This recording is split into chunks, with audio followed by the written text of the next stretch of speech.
This is an exciting one for me to talk about. It's going to be a little bit longer today.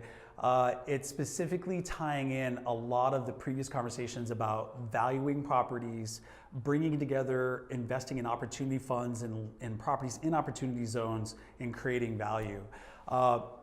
More specifically for me, it's fun because I'm going to highlight a very specific property, which is something I really haven't done. I've just talked in generalities of how I can serve you. But here's the example. There is a half acre of land at 4440 Northwest 27th Avenue. That half acre of land fronts a busy 27th Avenue. There's 34,500 cars per day. It's street to street. Great opportunity for a development site. Because it's mixed use zoning in the county, you can do multiple things. You could do storage, you can do a quick service drive-through restaurant, you could do retailers, office above retail, or residential above retail. Multifaceted, many different opportunities, many different value zones. But let's talk about how this piece of land is valued. Let's just say that we were able to build a 2,800 square foot box and we got a drive-through to go there. Let's just say, for example, we recruited Pollo Tropical to go there as a tenant.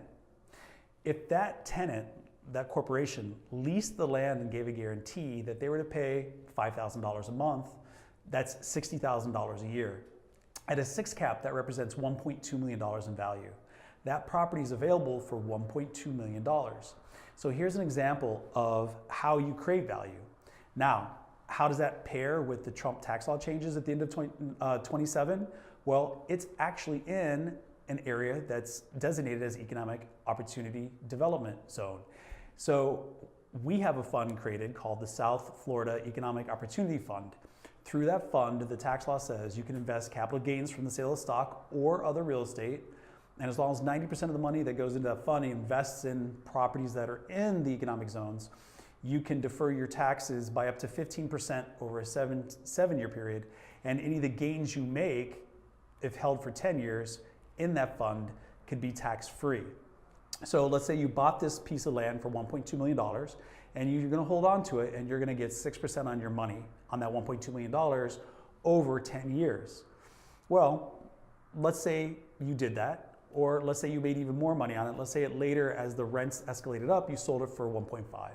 That capital gain, as long as you keep it in the fund and keep rolling it into other properties in those economic opportunity zones, you'll be able to defer those taxes and possibly pay nothing after 10 years.